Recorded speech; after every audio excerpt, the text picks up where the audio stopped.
High, আমি রম্মানী মুখার্জি।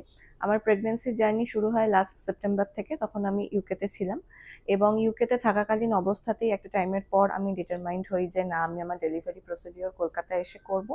এবং যখন আমি ডক্টরের জন্য খোঁজ চালাচ্ছিলাম তখন এক বিশেষ কন্ট্যাক্ট থেকে আমি ম্যামের কন্ট্যাক্ট পাই, ডক্টর রিমঝিম পল। এবং আমি আমার 5th মান্থ অফ প্রেগন্যান্সি ডিসেম্বরে কলকাতায় আসি এবং তখন থেকে ম্যামের সাথে সামনাসামনি মিট করে আমি আমার এই জার্নি শুরু করি ট্রিটমেন্টের। যদিও ইউকেতে থাকা সময়তেও ম্যামের সাথে দেখা না হলেও ওভার কল ম্যামের সাথে আমার বহুবার কথা হয়েছে এবং ওখানেও আমার যা যা সমস্যা হচ্ছিল তার জন্য আমাকে কি কি মেডিসিনস নিতে হবে ওই সময় থেকে ম্যাম আমাকে গাইড করে গেছেন। এবং 5th মান্থে এখানে আসার পর থেকে আমার কি কি স্ক্যান হবে, কখন আমার কি কি টেস্ট করা দরকার, আমার বেশ কিছু কমপ্লিকেশনস এসছে এই কিছু মান্থে। তো সেগুলো আমি কিভাবে ওভারকাম করব, ম্যাম আমাকে খুব ভালো করে গাইডেন্স দিয়ে গেছেন এবং আমার একটু অসুবিধা হয়নি। শুধুমাত্র ম্যামের কাছে যাওয়া নয়, মাঝরাতে ভোর রাতেও এরকমও সময় গেছে যে আমার ভীষণ কমপ্লিকেশনস এসছে, কারণ অনেকটা সময় আমি একা ছিলাম। আমার হাজবেন্ড আমাকে দিয়ে কিছুটা সময়ের জন্য আবার ইউকেতে ফিরে যান চাকরি সূত্রে। তো সেখানে দাঁড়িয়েও ম্যাম কিন্তু আমাকে টোটালি গাইড করে গেছেন যাতে আমার একা কোনো অসুবিধা না হয়। এটা নিয়ে আমি আমার হাজব্যান্ডকেও বলতে বলবো যে ওখানে ও যখন একা ছিল ওরও তো টেনশন হতো।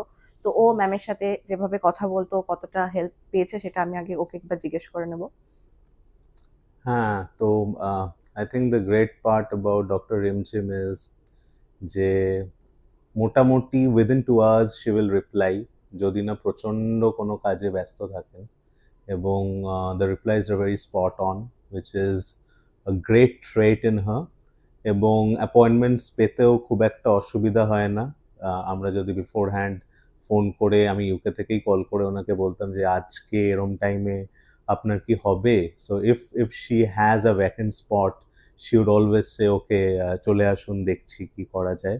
তো এটা একটা কম্প্যাটিবিলিটি হয়ে যায় কোনো ডক্টরের সাথে। অ্যান্ড আই থিঙ্ক আমরা তো লেট এনরোলার্স, আমরা অনেক পরে অ্যাডমিশন নিয়েছি এখানে। It's like first 5 months we were in UK, and তারপরে আমরা এখানে আসি এবং তারপর আমি চলে যাই।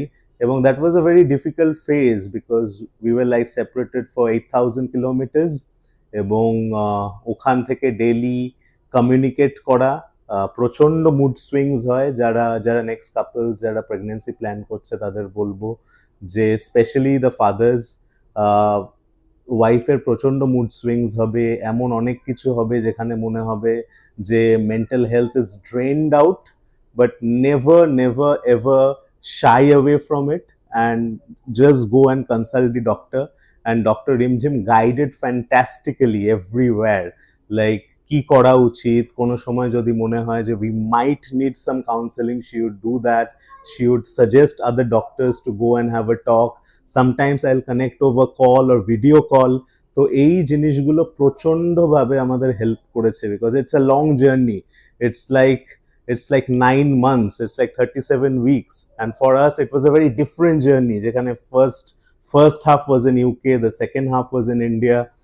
And এরকম একটা জার্নিতে there will be ups and downs, and এরম টাইমে all you need is a very good doctor. And in UK we had Dr. Evan Anderson, and in India we had Dr. Rimjim Paul. Both of them supported immensely. এবং ডেলিভারির সময়ও সবাই আমাকে যেমন বলেছিল যে খুব রিল্যাক্স থাকতে, আমি সত্যিই খুব রিল্যাক্স ছিলাম। আমার ওটি টেবিলেও একবারের জন্য মানে টেনশন হয়নি, কারণ আহ, সময়ের সাথে সাথে যেটা হয় একটা অত্যন্ত মানে ভরসার জায়গা চলে আসে, তো ম্যামের প্রতি সেটা আমার কমপ্লিটলি ছিল। এবং ফাইনালি অন 20th এপ্রিল আমার বেবি বয় হয়েছে। I am really grateful and thankful to ma'am. এবং আমি পরবর্তীতে যারা দেখাতে চাইবেন সবাইকেই বলবো যে আপনারা চাইলে অবশ্যই ম্যামের গাইডেন্স নিতে পারেন, অ্যান্ড সেটার মাধ্যমে আপনারা সত্যি একটা খুব সুন্দর প্রেগন্যান্সি জার্নি কভার করতে আর পারবেন। যারা থ্যাংক ইউ। বাবা তাদের একটাই কথা বলবো, there are two rules in life. Rule number 1, don't panic. Rule 2, follow rule number 1. Thank you.